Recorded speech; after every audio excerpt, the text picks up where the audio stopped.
ابھی آپ نے سنا کہ نوجوان نسل کے نمائندہ عالم دین حضرت مولانا مفتی عمر عابدین صاحب قاسمی مدنی دامت برکاتہم العالیہ اس وقت ہمارے اسٹیج پر جلوہ افروز ہیں. آپ کو معلوم ہے اس عمر میں جس عمر میں مولانا اس وقت ہیں، اس عمر میں تاریخ میں کم ایسے لوگ نظر آتے ہیں.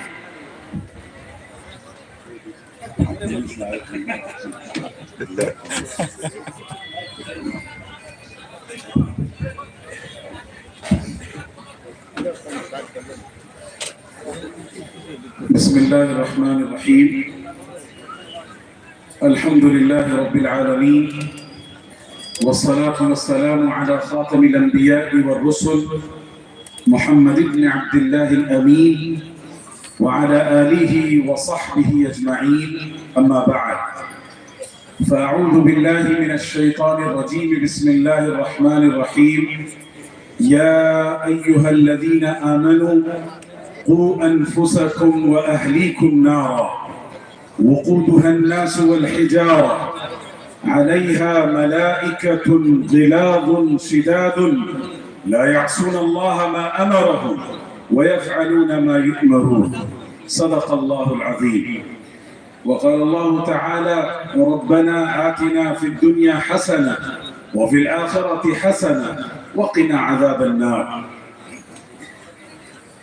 شہنشین پر تشریف فرما تحفظ شریعت کارواں کے امیر اور روح رواں مفسر قرآن فقیہ العصر حضرت مولانا خالد سیف اللہ رحمانی صاحب نیز اس علاقے کے نہایت معزز اور بزرگ عالم دین حضرت مولانا مظاہر الحق صاحب، اسی کے ساتھ ساتھ ریاست بہار سے لے کر ملک کی مختلف ریاستوں تک جو شخصیت فقہ و فتاوی کی شناخت کی حیثیت سے پہچانی جاتی ہے، کونمشق مفتی ہیں، فقیہ ہیں حضرت مولانا سعید الرحمن قاسمی، اور فقہ و ادب کا امتزاج بہت کم شخصیتوں میں آپ کو نظر آئے گا.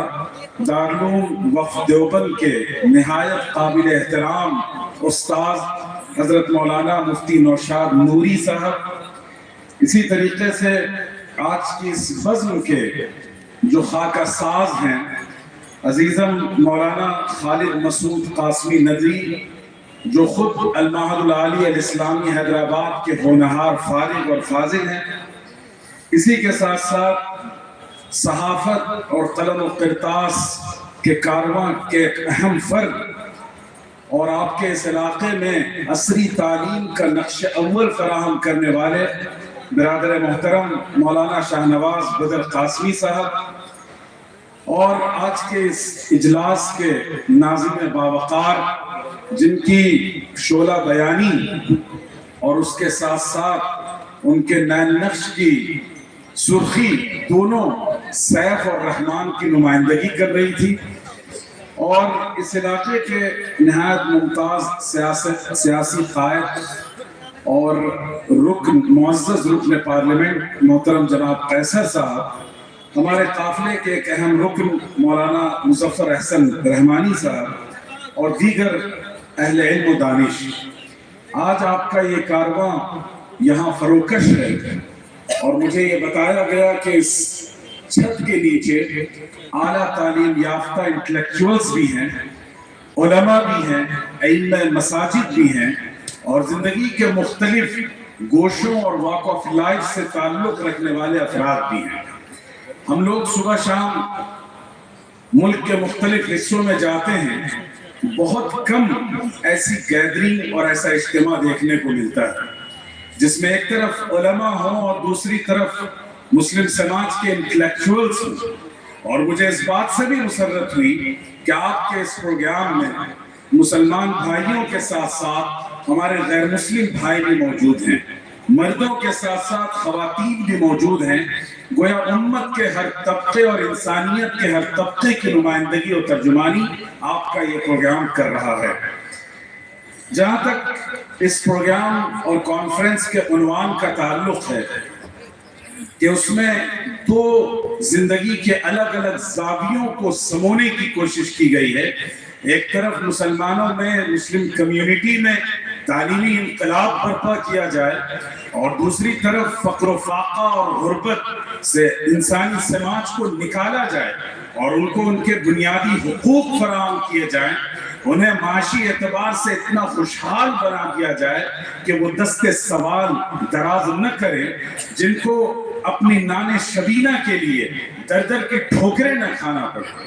میں سمجھتا ہوں کہ یہ دو بنیادی مسائل ہیں اس امت کے، ہندوستان سے لے کر افریقہ تک اور دنیا کے مختلف ملکوں تک. یہ دو سب سے بڑے چیلنج ہیں. میں مبارکباد دیتا ہوں ان ذمہ داروں کو جنہوں نے یہ عنوان آج کا منتخب کیا. حاضرین، آج کی اس گفتگو کو میں 3 زمروں پر تقسیم کروں گا. سب سے پہلی چیز کہ موجودہ حالات کیا ہے، کس طرح کی سچویشن سے ہم اور آپ گزر رہے ہیں، کس طرح کے چیلنجز کا ہمیں سامنا ہے، اور دوسری بات اسلامی نقطہ نظر سے اس کا سولوشن اور اس کا حل کیا ہے، اور تیسری بات کہ اس ملک میں پرامن بقائے باہم پیسفل کو ایگزسٹنس کے لیے ہمیں کیا کردار ادا کرنا ہے. یہ 3 چھوٹی چھوٹی باتیں ہیں، اور میں چاہوں گا کہ کم سے کم وقت میں اپنے اس پیغام کو آپ کے سامنے رکھ لوں. حاضرین، ہم نے قرآن مجید کی ایک آیت آپ کے سامنے تلاوت کی. اللہ تعالیٰ نے فرمایا یا ایھا الذین آمنوا، اے لوگوں جو ایمان لائے، قوا انفسکم واہلیکم نارا، اپنے آپ کو اور اپنی نسلوں کو ڈراؤ اس آگ سے جس کا ایندھن انسان اور پتھر بننے والے ہیں، اور پھر اس جہنم اور اللہ کی اس آگ پر جو فرشتے منتخب کیے گئے ہیں وہ بہت سخت روح ہیں، وہ بہت سخت مزاج ہیں، وہ کسی طرح کی نرمی اور رواداری کے قائل نہیں ہے. اور فرمایا کہ وہ اللہ کے حکم کی پیروی کرتے ہیں اور اللہ کے حکم کی نافرمانی نہیں کرتے. یہ قرآن مجید کی ایک آیت ہے. مولانا مفکر اسلام حضرت مولانا علی میاں ندوی رحمۃ اللہ علیہ نے ایک جگہ لکھا تھا کہ میرا جی چاہتا ہے کہ اس آیت کو مسلمانوں کے گھروں اور در و دیوار پر لکھ دیا جائے تاکہ وہ اپنی زندگی کے آبجیکٹیوز، اپنی زندگی کے مقاصد پر اپنی نگاہ رکھیں، وہ زندگی کی اس چکا چوند اور زندگی کے سفر میں راستہ کھو نہ دیں، اپنی منزل سے بھٹک نہ جائیں. زندگی کے 2 فلسفے ہمارے سامنے ہیں. ایک فلسفہ یورپ نے ہمیں دیا. یورپ کا فلسفہ یہ تھا کہ جیو اور کماؤ اور مست اور موج کے ساتھ اپنی زندگی گزارو.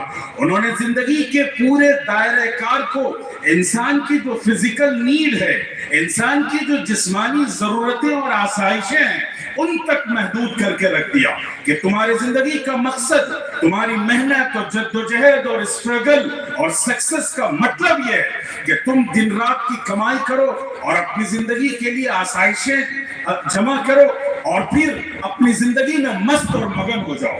یہ تصور دیا تھا مغرب نے، الہادی نظام نے، وہ نظام جو ایتھزم پر مبنی ہے، جو خدا کو نکارتا ہے، جو خالق کائنات اور کریٹر کو ریجیکٹ کرتا ہے، اور وہ کہتا ہے کہ انسان خود خدا بن جائے زمین پر. جس کو فرعون نے کہا تھا انا ربکم الاعلی، میں تمہارا سب سے بڑا خدا ہوں، ہماری پیروی کی جائے گی، ہماری غلامی کی جائے گی، ہمارا حکم تسلیم کیا جائے گا. آج پوری دنیا کا پولیٹیکل سسٹم، اکنامیکل سسٹم، جتنا سماجی نظام ہے وہ اسی اصول اور ضابطے پر ہے. لیکن ہم اللہ کی کتاب پر یقین رکھتے ہیں، ہم اس دین اور مذہب پر ایمان رکھتے ہیں جو اللہ کا سچا مذہب ہے، جو ستیہ سندیش ہے، ایشور کی طرف سے تمام انسانوں کو دیا گیا.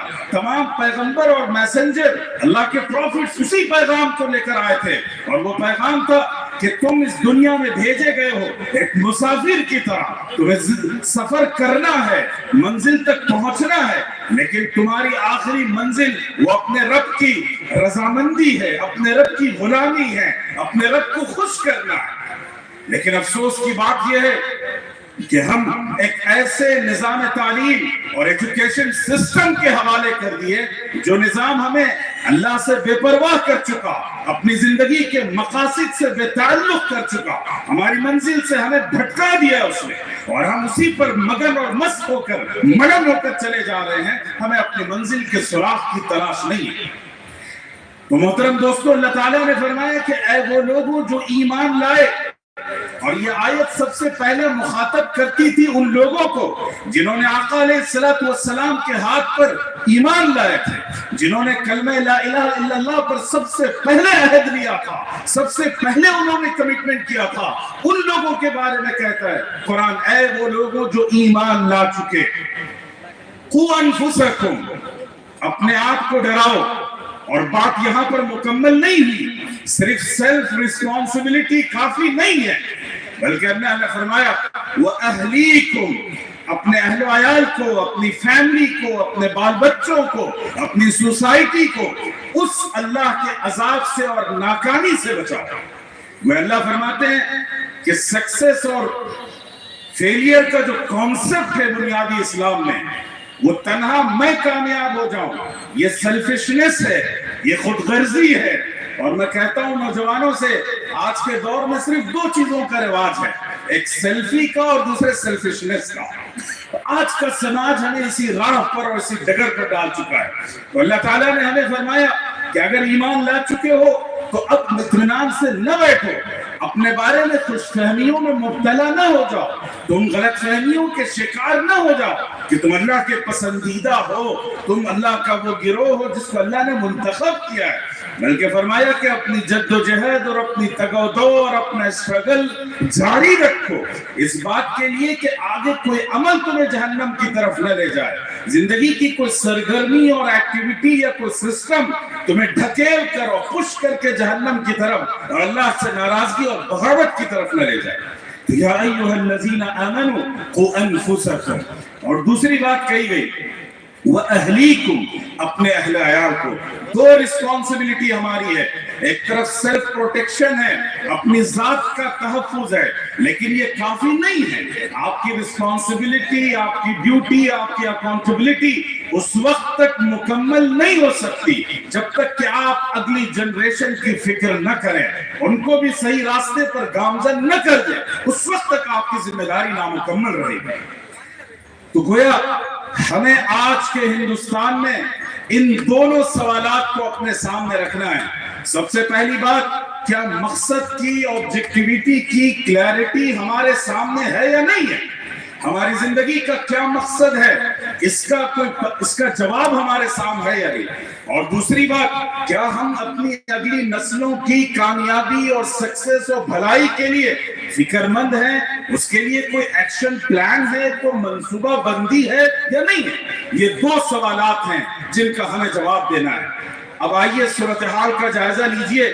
صورتحال یہ ہے کہ یہ ملک انگریزوں کی غلامی سے آزاد ہوا اور پھر ایک نئی غلامی کے شکنجوں میں جکڑ دیا گیا۔ میں آپ کو بتاؤں کہ انگریزوں کے دور میں ایک نیا سلیبس، ایک نیا کریکولم اس ملک میں انٹروڈیوس کیا گیا تھا، لیکن اگر آپ پچھلی کتابیں اٹھا کر دیکھیں یا جن بزرگوں نے وہ کتابیں پڑھی اس سلیبس کے طور پر، تو ان کو اندازہ ہوگا کہ وہ انگلش کا لٹریچر ہو، میتھ کا ہو، سائنس کا ہو، سوشل سائنسز کا ہو، ان تمام مضامین میں جو باتیں تھیں وہ کبھی جانوروں کی سٹوریز ہوا کرتی تھی، اینیملز کا ذکر تھا، وہ کیریکٹرز تھے۔ کوئی بچہ اگر اس نصاب کو پڑھ کر اپنے گھر آتا تو اس کے دل میں، اس کے ایمان میں کوئی کمی اور کجی پیدا نہیں ہوتی تھی۔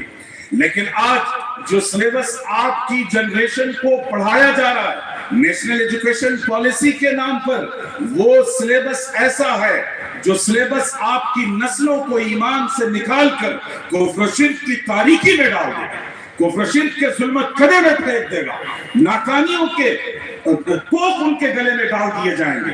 ایک ایسا سلیبس جس میں ایک خاص وچار دھارا کو، ایک خاص ریلیجن کو، ایک خاص مذہب کو اور ان کے جو میتھس ہیں، میتھولوجی ہے، اس کو سلیبس کا حصہ بنا دیا گیا، اور اس طریقے سے ان نسلوں کے ایمان پر ڈاکہ ڈالا جا رہا ہے اور ان کے ایمان میں شکوک، ان کے دل میں شکوک و شبہات کے کانٹے چبھے جا رہے ہیں تاکہ ان کا رشتہ اسلام سے، آقا جناب محمد رسول اللہ صلی اللہ علیہ وسلم سے کاٹ دیا جائے۔ اور پرسنل اللہ کے نام پر، نئے نئے لیجسلیشن کے نام پر، قانون سازی کے نام پر، قانون شریعت پر حملہ کیا جا رہا ہے۔ اور اس کا مقصد کیا ہے؟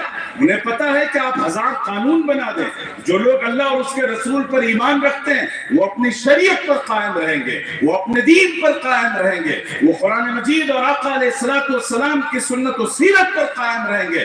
دنیا کی کوئی طاقت اور کوئی قانون سازی ان کے قدموں میں تزلزل نہیں پیدا کر سکتا۔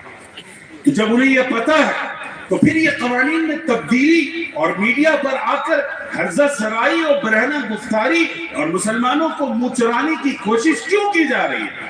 اس لیے کی جا رہی ہے کہ وہ جو تماشابی نوجوان نسل ہے اس کے دل میں شکوک و شبہات کے کانٹے چبھو دیے جائیں، اس کے دل میں آقا علیہ السلام کی سنت و سیرت کے بارے میں مسکنسپشنز کریٹ کر دیا جائے، اس کے دل و دماغ میں قانون شریعت اور اسلام کے حوالے سے غلط سوالات انکلکیٹ کر دیے جائیں۔ اصل یہ مقصد ہے، وہ ٹارگٹ قانون شریعت نہیں ہے، ٹارگٹ اصل میں آپ کی اگلی نسلوں کا ایمان ہے۔ تو گویا ہم ایک ایسے سماج اور ایک ایسے ایجوکیشن سسٹم کا حصہ ہیں جو سسٹم ہمارے بچوں کو ایتھزم کی طرف، خدا بیزاری کی طرف، الحاد اور ارتداد کی طرف لے جا رہا ہے۔ اور یہ جو صورتحال ہے سب سے زیادہ کنسرننگ ہے۔ یاد رکھیے گا 1450 سال سے یہ امت اپنی جانوں کا نذرانہ پیش کرتی رہی، اس امت کے خون کی ہولیاں کھیلی گئی۔ یقین مانیے پورے شعور کے ساتھ، پورے کانشیسنس کے ساتھ یہ بات بتانا چاہتا ہوں کہ اگر مسلمانوں کے علاوہ کوئی دوسرا ازم ہوتا، کوئی دوسری کمیونٹی ہوتی، وہ سرنڈر کر چکی ہوتی اور اس کا وجود ختم ہو چکا ہوگا۔ لیکن یہ کلمہ لا الہ الا اللہ محمد الرسول اللہ صلی اللہ علیہ وسلم کی کرشمہ سازی ہے کہ یہ امت اپنی پوری آئیڈینٹیٹی کے ساتھ، اپنی پوری شناخت کے ساتھ، اپنے پورے بلیف سسٹم کے ساتھ آج پوری دنیا میں قائم دائم ہے۔ تو اب مسئلہ یہ ہے کہ اگر الحاد و ارتداد کے یہ طوفان آپ کے گھروں پر دستک دے رہے ہیں اور آپ کی نسل نو کو اپنا شکار کر رہے ہیں، ایسی صورت میں ہمارا اور آپ کا ایکشن پلان کیا ہونا چاہیے، کاؤنٹر پالیسی کیا ہونی چاہیے، ہم کس طریقے سے ان چیزوں کا مقابلہ کر سکیں، آج ہمیں اس پر غور کرنا ہے۔ اور آپ کی کانفرنس اصل میں اس کا جواب دینے کے لیے آپ کو بلائی ہے۔ تو دیکھیے سب سے پہلی بات آقا علیہ السلام نے فرمایا طلب العلم فریضۃ علی کل مسلم، علم کا حاصل کرنا ہر مسلمان پر فرض ہے، اوبلیگیٹری ہے۔ علم دین کے الگ الگ لیولز ہیں، یہاں پر عالم اسلام کے ممتاز مجتہد اور فقیہ موجود ہیں، مفسر موجود ہیں۔ ہر مسلمان کے لیے مجتہد اور فقیہ اور مفسر بننا ضروری نہیں ہے۔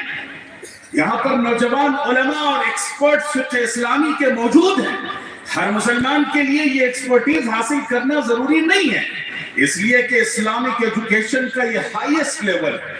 لیکن جو ایلیمنٹری لیول ہے، جو سب سے بنیادی سطح ہے، جس کا جاننا اور سیکھنا ہر مسلمان پر فرض ہے، اس میں نہ کسی مرد کا ایگزمپشن ہے، نہ کسی عورت کا استثناء ہے، نہ کسی بوڑھے کا اور جوان اور بچے کا استثناء ہے۔ وہ ہے طلب العلم فریضۃ علی کل مسلم۔ اپنے عقیدے کو سیکھیے، توحید کس کو کہتے ہیں، ونس آف گاڈ کا تصور کیا ہے، اسلام کا شرک کیا ہے۔ علماء یہاں موجود ہیں، مجھے افسوس ہوتا ہے دینیات کا ہمارا پورا سلیبس اٹھا کر دیکھ لیجئے، اس میں ارکان اسلام ملیں گے، اس میں نواقض وضو ملیں گے، نواقض غسل ملیں گے، لیکن دینیات کے اس پورے کریکولم میں آپ کو نواقض اسلام چلا جاتا ہے۔ اس کو ہم ڈسکس نہیں کرتے رہے، لیکن آج وقت کا تقاضا ہے کہ ہمیں ارکان اسلام کے ساتھ ساتھ نواقض اسلام بھی اپنے بچوں کو سکھانا ہوگا، اس لیے کہ جو سلیبس آج پڑھایا جا رہا ہے، میں یہ نہیں کہتا کہ پڑھایا جائے گا، سلیبس میں وہ چیزیں شامل کر دی گئی ہیں، اس سلیبس کو پڑھ کر جب بچہ گھر آئے گا تو روزانہ 3 سے 4 مرتبہ کم سے کم وہ شرک کا شکار ہے۔ اس لیے یہ جو ایک خدا کا تصور ہے، یہ صرف اسلام کا میسج نہیں ہے، یہ ہندو مذہب کا میسج ہے، یہ کرسچینٹی کا ہے، جوڈائزم کا ہے۔ ہمارے بہت کم ہندو بھائی اس بات کو جانتے ہیں کہ خود ہندو اسکرپچرز میں اور جو دھارمک پستک ہیں اس میں اللہ کی توحید کا پیغام آیا ہے۔ ویدوں نے کہا تھا کہ ایکم برہما دوتیو ناستی نے ناستی کنچن، برہما خدا صرف ایک ہے، دوتیو ناستی دوسرا نہیں ہے، دوسرا نہیں اور ہرگز ہرگز دوسرا نہیں۔ ویدوں نے ہمیں بتایا تھا کہ نتسیہ پرتماستی یشنا مہا یشا، اس ایشور کی کوئی مورتی کوئی اسٹیچو نہیں ہے، بلکہ اس کے نام کا جاپ اور ذکر کرنا اصل میں اس کی پوجا اور پرارتھنا ہے۔ تو گویا یہ توحید کا پیغام پوری دنیا میں صرف مسلمانوں نے محفوظ رکھا ہے جدید، دنیا کے مختلف ازم نے مختلف دھرموں نے ان کو یہ میسج دیا گیا تھا، لیکن انہوں نے فراموش کر دیا، بھلا دیا اور توحید کی جگہ شرک نے لے لی۔ اس لیے ہم اس ایکتا کا میسج اور سندیش تمام انسانوں کو دیں کہ ایک ایشور ہے، ایک پالنہار ہے، ایک کریٹر ہے، ہم سب اسی کی پوجا کریں گے اور وہی صرف پوجنی ہے۔ تو گویا میں بتا رہا تھا کہ وہ نصاب جو آپ کے بچوں کو شرک کی طرف لے جا رہا ہے، کفر کی طرف لے جا رہا ہے، اس سے اپنی نسلوں کو بچائیے۔ تو طلب العلم فریضہ، اس سلیبس کو جو انسٹیٹیوشن کور کرتا ہے، جو اس میدان میں کام کرتا ہے، وہ ہے ہمارا مکاتیب کا سسٹم۔ افسوس یہ ہے کہ آج مکتب کے نظام کو کمزور کر دیا گیا۔ آج سے 30 سال 40 سال پہلے ہر مسجد میں صباحی اور مسائی مکتب ہوا کرتا تھا، اور جو بزرگ یہاں بیٹھے ہیں جنہوں نے کبھی مدرسے کا رخ اختیار نہیں کیا ہوگا لیکن انہیں کلمہ یاد ہے، احکام اسلام یاد ہیں، وہ مکتب کے رہی منت ہیں، وہی مکتب نے انہیں سکھایا تھا۔ تو آج علماء جو مدرسوں کے ذمہ دار ہیں، جو لوگ اپنے دل میں ایمان کی رمق محسوس کرتے ہیں، یہ ان کی رسپانسبلٹی ہے کہ وہ اپنے پورے سہرسہ ضلع کا ایک خاکہ بنائیں اور دیکھیں کہ کس کس مسجد میں مکتب ہے یا نہیں ہے، اور اگر نہیں ہے تو آپ مکتب قائم کیجئے۔ آج کی تاریخ میں اس سے بڑھ کر دین کی خدمت کی کوئی اور راہ نہیں ہے۔ آپ تاج محل نما مسجدیں بنانا چھوڑ دیں اور ایمان کی حفاظت کے لیے مکاتب کے نظام قائم کیجئے۔ اس سے بڑا کوئی فرض آج ہمارے اور آپ کے ذمہ نہیں ہے۔ دوسری بات عصری تعلیم اور ماڈرن ایجوکیشن کی ہے۔ بڑی بدقسمتی کی بات ہے جو امت اقرا تھی، جس امت کا آغاز اقرا کے ذریعے ریڈ کے ذریعے سے کیا گیا تھا، آج اس کی صورتحال یہ ہے کہ وہ الٹریسی کی شکار ہے۔ 2011 میں پارلیمنٹ میں اعداد و شمار پیش کیے گئے تھے اور اس کے مطابق اس ملک میں مسلمان 47.3% مسلمان وہ ہیں جو الٹریٹ ہیں، جو اپنی مدر ٹنگ میں مادری بھاشا میں لکھنا اور پڑھنا نہیں جانتے۔ امت اقرا جہالت کی اس سطح پر پہنچ چکی ہے، اس میں مجرم ہم ہیں، ہمارے ادارے ہیں، ہماری شخصیتیں ہیں جنہوں نے اس جانب سے تغافل برتا۔ تو یاد رکھیے گا کہ اسلام نے علم نافع اور غیر نافع کی بات کی ہے۔ وہ علم جس سے انسانیت کا فائدہ ہو، وہ علم جس کے ذریعے سے انسان اپنے خالق اور مخلوق کو پہچان سکے، اس فزیکل یونیورس کو پہچان سکے، وہ علم نافع ہے، اور اس کی اسلام نے ہمیشہ حوصلہ افزائی کی۔ آپ دیکھ لیں قرآن نے کہا اقرأ بسم ربک الذی خلق، پڑھیے اپنے رب کے نام سے جس نے پیدا کیا۔ قرآن نے یہ نہیں کہا کہ صرف اللہ کی کتاب پڑھیے اور حدیث رسول پڑھیے اور علم دین کی کتابیں پڑھیے، قرآن نے سارا میدان کھول کر رکھ دیا کہ آپ پڑھیے۔ صرف ایک کنڈیشن اللہ نے لگائی ہے، بسم ربک۔ علم کی کوئی بھی برانچ ہو، اس کا رشتہ آپ کے رب سے جڑا رہنا چاہیے، چاہے میڈیسن ہو، انجینئرنگ ہو، آئی ٹی ہو، سائنس ہو، ٹیکنالوجی ہو۔ اگر اس علم کا رشتہ اللہ سے کٹ گیا تو وہ علم انسانوں کے لیے بہت ہی نقصان دہ ہوگا۔ آپ دیکھ رہے ہیں بہت سے لوگ میڈیکل کی ڈگری حاصل کر کے انسانی ناشوں کا سودا کرتے ہیں، مردوں کے اوپر تجربات کرتے ہیں اور ان سے پیسے بناتے ہیں۔ یہ اس لیے ہے کہ اس علم کا، اس میڈیکل ایجوکیشن کا رشتہ اللہ سے کاٹ دیا گیا۔ تو یاد رکھیے گا کہ علم کے سارے راستے آپ کے لیے کھلے ہیں، اور فقہ نے لکھا ہے، امام غزالی نے لکھا ہے کہ ڈاکٹر بنانا تو واجب ہے۔ تو اس طریقے سے علم کے جتنے نفع بخش دائرے ہیں ان سب میں ہمارے افراد ہونے چاہیے. مجھے خوشی ہوئی کہ آپ کے اس علاقے میں بہت ہی اعلیٰ تعلیم یافتہ، ہائی ایجوکیٹڈ اور انٹلیکچوئل لوگ ہیں. یہ تصویر ملک کے ہر حصے میں ہونی چاہیے. اللہ کے رسول صلی اللہ علیہ وسلم نے بدر کے موقع پر جو قیدی اپنا فدیہ نہیں دے سکتے تھے ان کے لیے کہا کہ تم ہمارے 10 لوگوں کو لکھنا پڑھنا سکھا دو، ہم تمہیں آزاد کر دیں گے. سوال یہ ہے کہ مکہ کے مشرکین اور وہ ڈس بلیورز کیا صحابہ کو قرآن سکھانے کے لیے اپوائنٹ کیے گئے تھے؟ کیا وہ احادیث رسول اور سیرت نبی سکھانے کے لیے اپوائنٹ کیے گئے تھے؟ نہیں، بلکہ وہ اس زمانے کا جو ماڈرن ایجوکیشن تھا جس کو رائٹنگ اور ریڈنگ اسکل کہتے ہیں وہ سکھانے کے لیے متعین کیے گئے. دیکھیے اس موقع پر جبکہ اسلامی ریاست کو پیسے کی ضرورت تھی، دوسری ضرورتیں تھی، اللہ کے رسول صلی اللہ علیہ وسلم نے ان سب کو نظر انداز کر دیا اور امت کو یہ پیغام دیا کہ اگر تمہیں فاقہ کشی سے گزرنا پڑے گزر جاؤ، لیکن علم حاصل کرو. اور آگے آئیے، صحابیات، یہاں خواتین موجود ہیں، میں آپ سے کہوں گا کہ صحابیات کی تاریخ پڑھیں اور ان کے روشن نقوش کو اپنی زندگی میں شامل کرنے کی کوشش کریں. ام المومنین حضرت عائشہ کا ذکر آتا ہے. حضرت عائشہ رضی اللہ تعالی عنہ ایک طرف حدیث کی اور فقہ کی ایکسپرٹیز تھی ان کے پاس، لیکن اس کے ساتھ ساتھ شاعری جو ظاہر اسلامی فن نہیں تھا اس کی وہ ایکسپرٹ تھی. ہزاروں اشعار انہیں زبانی یاد تھے. عربوں میں ایک فن تھا انساب کا، نسبوں کو یاد رکھنے کا، حضرت عائشہ اس کی ایکسپرٹ تھی. اس کے ساتھ ساتھ حضرت عائشہ نے رائٹنگ اسکلز اور کیلیگرافی سیکھی تھی. یہ سب اس وقت کے ماڈرن ایجوکیشن کا حصہ تھا.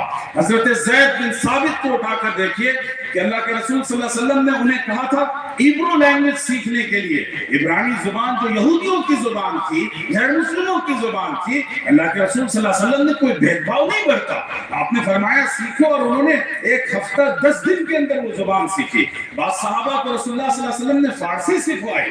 اور آگے بڑھیے، حضرت ام المومنین حضرت خدیجہ رضی اللہ تعالی عنہ جو ملٹی نیشنل بزنس کی اونر تھی، وہ تجارت کرتی تھی، ملکوں کے درمیان ان کی تجارت تھی، اور اسلام کے لیے جو سب سے پہلا ڈونیشن دیا گیا وہ ام المومنین حضرت خدیجہ کے ذریعے دیا گیا. آگے آئیے، حضرت رفیدہ الاسلمیہ، یہ انصاری خاتون ہیں، صحابیہ ہیں.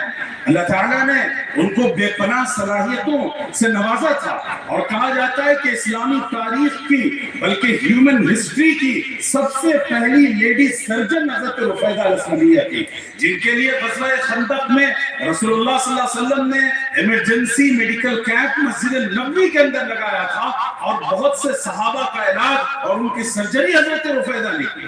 حضرت نصیبہ کو یاد کر لیجئے. حضرت نصیبہ گھوڑ سوار تھی، مختلف غزوات میں رسول اللہ صلی اللہ علیہ وسلم کے ساتھ شریک رہی. بعض غزووں میں ان کے ساتھ وارڈیئرز میں سے تھی، انہیں 12 تیر کے نشان لگے. ایسے زندہ نقوش ہیں. تو دیکھیے ماڈرن ایجوکیشن کے جتنے جائز دائرے ہیں ان سب میں لڑکوں کو لڑکیوں کو پڑھنا چاہیے، اور ہمیں اپنے ایجوکیشن سسٹم کو مضبوط کرنا چاہیے. یہاں جناب فیصل صاحب اور مختلف تعلیم یافتہ لوگ اور قائدین بیٹھے ہیں. میں آپ سے ایک شکایت کرنا چاہوں گا. میں نے آج صبح دریافت کیا کہ آپ کے علاقے میں گرلز کے لیے سپریٹ ایجوکیشن سسٹم ہے یا نہیں. پتہ چلا ابھی تک ایسا نظام نہیں ہے. اللہ نے آپ کو تعلیم سے نوازا، پیسے سے نوازا، دولت سے نوازا، اقتدار عطا کیا. اس کے باوجود اگر ہم یہ ذمہ داریاں اور رسپانسبلٹی ادا نہ کریں، میں سمجھتا ہوں اللہ کے پاس جواب دہ ہوں گے. میں مبارکباد دیتا ہوں سہرسہ اور اس پورے علاقے کے لوگوں کو. ارتداد کے جس طوفان سے پورا ملک جوجھ رہا تھا، ہمیں بتایا گیا کہ یہاں کے علماء نے کوششیں کر کے جو 25-30 لڑکیاں انٹرفیت میرجز کی شکار ہو گئی تھی، ان سب کو ان کے چنگل سے نکال کر ان کا ریہیبلیشن کیا. یاد رکھیے گا کہ ہمیں یہ حالات کیوں پیش آتے ہیں. ہمارے پاس اپنا ایجوکیشن سسٹم نہیں ہے، ہم اسلامک ویلیوز کے ساتھ نظام تعلیم فراہم نہیں کر رہے ہیں، تو اسی وجہ سے یہ برائیاں اندر در آ رہی ہیں. تو خدا کے لیے اس رسپانسبلٹی کو لیجئے. اسکول ہو، کالجز ہوں، ڈگری کالجز ہوں، وہ مسلمان قائم کریں. یہ بہترین بزنس بھی ہے اور اس سے بڑھ کر خدمت ہے. اس لیے دوسرا حل یہ ہے کہ عصری تعلیم میں ہم اپنے نوجوانوں کو آگے بڑھائیں، اور لڑکے لڑکیوں کی تعلیم اور ان کے امپاورمنٹ کے لیے قوم یہ رسپانسبلٹی لے، یہاں کے ذمہ دار یہ رسپانسبلٹی لیں اور اس کام کو انجام دیں. تیسری چیز جو اس حوالے سے سولوشن کے طور پر میں کہنا چاہتا ہوں وہ یہی ہے کہ عورتوں کی دینی تعلیم کی طرف توجہ کیجیے. دیکھیے ہمارے لیے جو اصل نشان راہ ہے، جو سرچشمہ ہے، جو ریسورس ہے، جہاں سے ہمیں گائیڈنس ملتی ہے، رہنمائی ملتی ہے، وہ ہے آقا جناب محمد رسول اللہ صلی اللہ علیہ وسلم کی ذات گرامی، ان کا اسوہ، ان کی سیرت اور قرآن مجید کی تعلیمات. اس سے جب بھی ہم روگردانی کریں گے، سماج اپنی صحیح اسلامی بنیادوں پر قائم نہیں رہ سکتا. اللہ کے رسول صلی اللہ علیہ وسلم ویمن ایجوکیشن کو لے کر کتنے کنسرن تھے. آپ صلی اللہ علیہ وسلم کی مجلسوں میں خواتین آتی تھی، مسجد میں آتی تھی، اور اس کے ساتھ ساتھ رسول اللہ صلی اللہ علیہ وسلم نے، امام بخاری نے یہ حدیث نقل کی ہے کہ ایک دن خاص اسپیشل ویمن ڈے آپ نے رکھا تھا کہ اگر کوئی ہیزیٹیشن ہو، سوال کرنے میں کوئی جھجک ہو، تو خواتین اپنی سپریٹ کلاسز میں آ کر رسول اللہ صلی اللہ علیہ وسلم سے تعلیم حاصل کریں. اور آپ صلی اللہ علیہ وسلم نے اپنی گھر کی لڑکیوں کو، اپنے گھر کی عورتوں کو اور سماج کی تمام تر عورتوں کو اس تعلیم کے زیور سے آراستہ کیا. یہی وجہ ہے کہ حضرت عائشہ، حضرت ام سلمہ اور حضرت حفصہ اور ایسی ایسی باکمال خواتین پیدا ہوئی جس کی مثال آج ہمیں دستیاب نہیں ہوتی ہے. وہ معاشرہ سب سے زیادہ ماڈرن تھا، سب سے زیادہ خواتین کے حقوق کا لحاظ رکھنے والا تھا. ویمن امپاورمنٹ کا سب سے پہلے ایگزیکیوشن آقا علیہ السلام کے دور میں کیا گیا. تو خواتین کی دینی تعلیم کا نظم کیا جائے، ان کے لیے اسپیشل شارٹ کورسز تیار کیجئے. ہم نہیں کہتے کہ تمام خواتین کو آپ عالمات و فاضلات اور مفتیات بنا دیں، بلکہ ان کو ایک بہترین بیوی، ایک بہترین بیٹی اور ایک بہت ہی بااخلاق بہو بنا دیجئے. دینی تعلیم اور عقائد سے آراستہ کر دیجئے. بزرگوں نے کہا اور بجا کہا کہ جب کوئی مرد دین سیکھتا ہے تو دین تمہاری دہلیز تک پہنچتا ہے، اور جب کوئی عورت دین سیکھتی ہے تو تمہاری نسلوں تک دین پہنچتا ہے. اس لیے خواتین کی دینی تعلیم و تربیت کو اپنی ترجیحات اور پرائورٹیز میں شامل کر لیجئے. اس کے بغیر آپ سروائیو نہیں کر سکتے اور ان طوفانوں کا مقابلہ نہیں کر سکتے.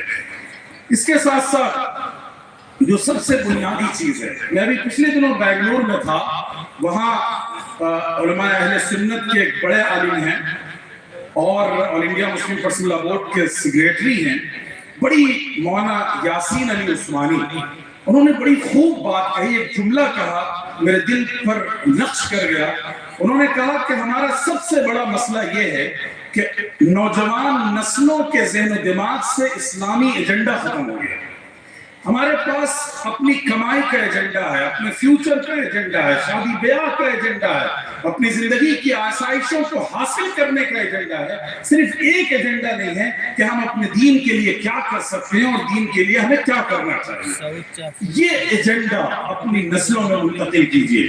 میں دیکھیے ایک بہت بڑی صحابیہ ہیں حضرت خنسہ.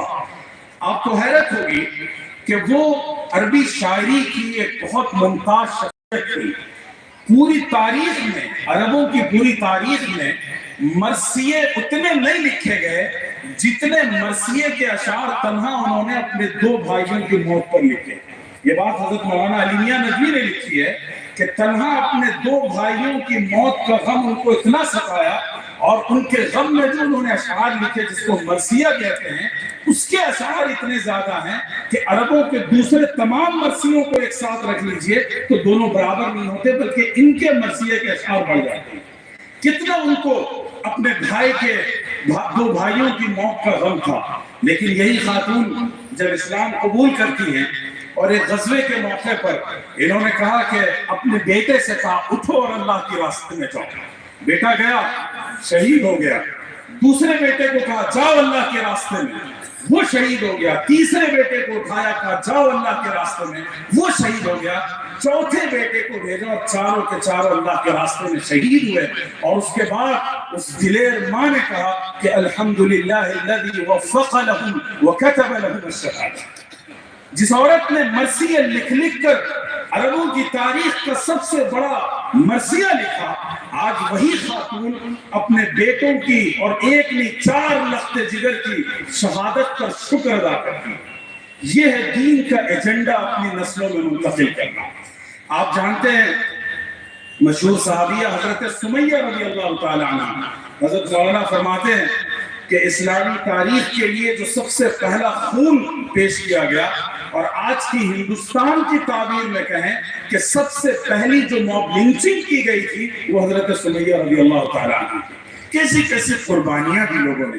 تو میرے عزیز دوستوں، بزرگوں، نوجوانوں اور اہل علم دانش کا یہ قافلہ، ہمیں اپنے نسلوں میں وہ جو ایجنڈا اور دین ہے اسے شامل کرنا ہے۔ اس کے بعد آپ ان کو دینی تعلیم دیں، عصری تعلیم دیں، سب کچھ دیں، لیکن اس کا جو جوہر ہونی چاہیے، جو اس کی بنیاد ہونی چاہیے، وہ یہ ہے کہ ایمانی تربیت اور ایمان کا جوش و ولولہ پیدا کیجیے۔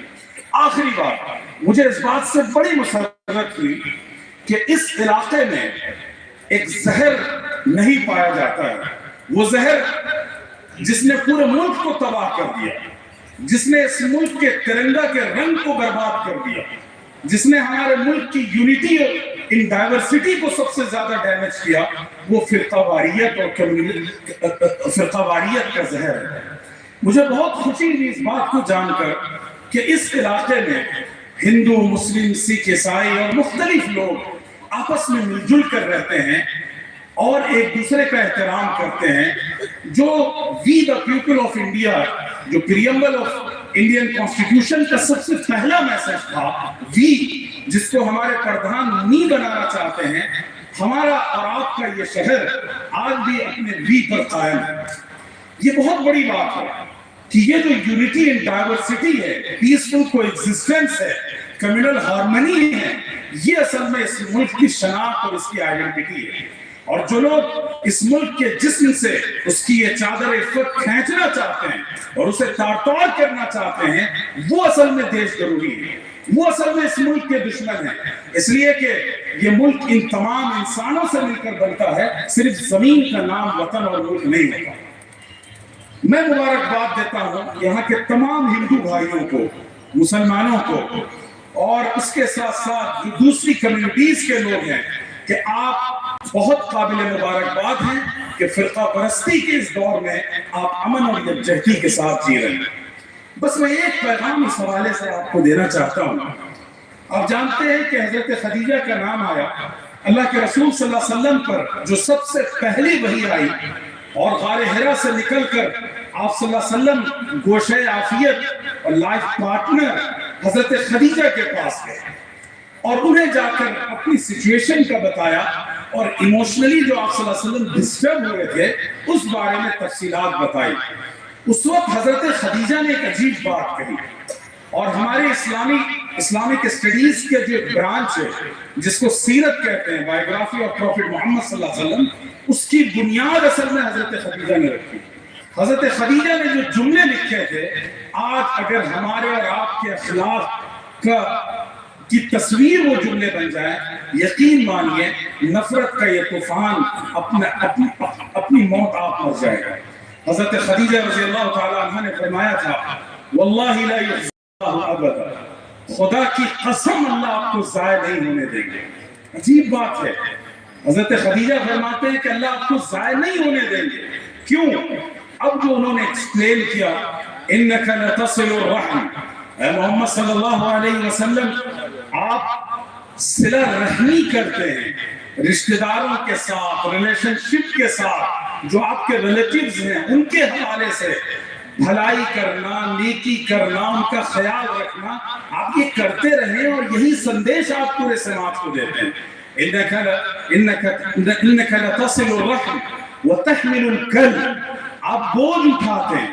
سماج کا وہ طبقہ جو کمزور ہے، جو پرسیکیوٹڈ ہے، جن کو ہم دلت بھائی کہتے ہیں، جو اپنا بوجھ خود اٹھا نہیں سکتے، اپنی رسپانسبلٹی خود لے نہیں سکتے، ان لوگوں کی رسپانسبلٹی آپ لیتے ہیں، ان کا برڈن آپ اپنے سر رکھتے ہیں، ان کے بوجھ کو آپ اٹھاتے ہیں اور ان کے ساتھ پورا سپورٹ کرتے ہیں۔ وَتَحْمِلُ الْكَلْ وَتَكْسِبُ الْمَعْدُومِ، اور سماج کا وہ طبقہ جسے کوئی منہ لگانے کو تیار نہیں، جس سے کوئی بات کرنے کو تیار نہیں، ایسے لوگوں پر کما کر آپ خرچ کرتے ہیں، چاہے وہ غریب ہو، معذور ہو، ڈسیبل ہو، آرفن ہو، ویڈو ہو، بیوہ ہو، کوئی بھی غریب انسان ہو، آپ خود کماتے ہیں اور ایسے لوگوں کے اوپر خرچ کرتے ہیں تاکہ ان کا اکنامیکل ٹرانسفارمیشن ہو سکے۔ اور اس کے بعد فرمایا کہ وَتَكْرِمُ الضَّيْفَ، مہمانوں کی ضیافت کرتے ہیں، یہ نہیں دیکھتے کہ کون مہمان آ رہا ہے، اپنا ہے، غیر ہے، اجنبی ہے، اس علاقے کا رہنے والا ہے، کوئی بھی مہمان ملا اسے پکڑ کر لایا اور اس کی ضیافت کی. اور پھر فرمایا کہ وَتُؤَدِّي الْأَمَانَةَ، آپ امانت کو ادا کرتے ہیں، لوگوں کا جو آپ پر ٹرسٹ ہے، جو فیتھ ہے، اور اس کا آپ لحاظ رکھتے ہیں، آپ ان کی امانتوں میں خیانت نہیں کرتے. اور فرمایا کہ وہ تصدق الحدیث، اور آپ سچ بولتے ہیں، کبھی جھوٹ نہیں بولتے، دھوکہ نہیں دیتے، اپنا مال اور اپنا پروڈکٹ دھوکہ کر لوگوں کو نہیں بیچتے ہیں. یہ تصویر کھینچی تھی حضرت خدیجہ نے رسول اللہ صلی اللہ علیہ وسلم کی. میرا سوال یہ ہے کہ آپ صلی اللہ علیہ وسلم کے یہ اخلاق کن کے ساتھ تھے؟ مسلمانوں کے ساتھ تھے. ابھی تو وہی آئی تھی، حضرت خدیجہ سب سے پہلی ہے جو ایمان لائے. یہ میسج اور یہ سندیش مکہ کی گلیوں تک نہیں پہنچا، ڈس بلیور تک نہیں پہنچا، بلکہ اللہ کے رسول صلی اللہ علیہ وسلم کا یہ جو اخلاق ہے، آپ کے اخلاق تھے، ویلیوز تھے، ایتھکس تھے، یہ سب کے سب ان لوگوں کے لیے تھے جنہوں نے کعبۃ اللہ میں 360 بتوں کی پرستش کی تھی، جنہوں نے کعبۃ اللہ کی حرمت کو پامال کیا تھا، جو کعبۃ اللہ کا برہنہ بدن طواف کرتے تھے، جنہوں نے اللہ کی توحید کو ٹھکرا کر شرک کو گلے لگایا تھا. ایسے ظالموں کے ساتھ اللہ کے رسول صلی اللہ علیہ وسلم کا یہ برتاؤ تھا، یہ اخلاق تھے. تو اندازہ لگائیے کہ ہمارے اخلاق اپنے غیر مسلم بھائیوں کے ساتھ، نیبرز اور ہمسایوں کے ساتھ کیسا ہونا چاہیے. ہم مشہور ہیں جھوٹ کے لیے، دھوکے کے لیے، دغا کے لیے اور خود غرضی کے لیے. یاد رکھیے گا کہ اگر ہماری یہ تصویر رہی، اس سے ایک طرف اسلام کی بدنامی ہے اور دوسری طرف آپ کے خلاف جو پروپیگنڈا کیا جا رہا ہے ابو جہلی میڈیا کے ذریعے، ابو لہبی میڈیا کے ذریعے، وہ ساری کی ساری غلط فہمیوں کو صحیح سمجھا جائے گا. اس کے خلاف آپ کتابیں لکھیں، سیمینارز کریں، کانفرنسز کریں، خدا کی قسم ایک حرف فائدہ نہیں ہے. آپ اپنے اخلاق اور کردار کو درست کر لیجئے، یہ 1000 صفحے کی کتاب سے زیادہ بھاری اور زیادہ مؤثر پیغام ہے. تو بزرگوں دوستوں، بہت اہم آج کی یہ کانفرنس ہے. آج کا جو میں نے پیغام آپ کو دیا کہ حالات اور چیلنجز سے گھبرائیے مت. زندہ قومیں اپنے قوت بازو اور قوت ارادی پر یقین رکھتی ہیں، انہیں سرنگو نہیں کیا جا سکتا. اور جب تک کلمے کی عظمت اور کلمے پر ایمان ہے، دنیا کی کوئی طاقت آپ کو رسوا نہیں کر سکتی، آپ کو سرنگو نہیں کر سکتی. بس اپنی زندگی کا صحیح مشن طے کریں. نمبر 1، دینی تعلیم علاقے کے ہر گھر اور در در تک پہنچے. فرض کر دیجئے کہ کوئی بچہ ایسا نہ ہو جو مکتب کی تعلیم سے گزرے بغیر کہیں اور جائے. دوسری بات، اصلی تعلیم کے ادارے قائم کریں، معیاری کوالٹی ایجوکیشن کے ادارے قائم کریں، اور ان اداروں میں ہمارے جو دلت بھائی ہیں، پچھڑے طبقات کے لوگ ہیں، ان کو بھی پڑھائیے. یہ سنت ہے آقا علیہ الصلوۃ والسلام کی. اور تیسری بات یہ ہے کہ ایمانی جذبہ، ایمانی ایجنڈا اپنی نسلوں تک منتقل کیجئے. اور آخری بات کہ جو آپ کے اس علاقے میں محبت اور بھائی چارگی کا ماحول ہے، اسے باقی رکھیے. اخوت اور محبت کے جذبے سے اس پر شبنم کی بوچھار کیجئے، اور اپنے اخلاق و کردار کے ذریعے سے اپنی تصویر کو اتنی خوبصورت بنائیے کہ کوئی چاہ کر بھی آپ سے نفرت نہ کر سکے. ھذا صلی اللہ علی سیدنا محمد وبارک وسلم. الحمدللہ رب العالمین. حاضرین، ایک اعلان کا ہمیں حکم دیا گیا تھا. حضرت مولانا خالد سیف اللہ رحمانی صاحب پورے ملک میں انڈرسٹینڈنگ آف شریعہ لا، تفہیم شریعت کا پروگرام اور اس کے ورکشاپ منعقد ہیں. ہزاروں ججز، وکلا، انٹلیکچوئلز، اسٹوڈنٹس اور علماء اس سے فائدہ اٹھا چکے ہیں. پہلی بار آپ کے اس علاقے میں تفہیم شریعت کا یہ ورکشاپ جامع مسجد رانی باغ، سندھی بختیار پور میں کل صبح 10 بجے سے منعقد ہو رہا ہے. آپ تمام حضرات سے خواہش اور گزارش کی جاتی ہے کہ اس پروگرام میں ضرور شریک ہوں، تاکہ آپ کو اندازہ ہو سکے کہ قانون شریعت کتنا خوبصورت ہے اور اس کے خلاف کیسے کیسے جھوٹ گڑھے جا رہے ہیں. بہت شکریہ.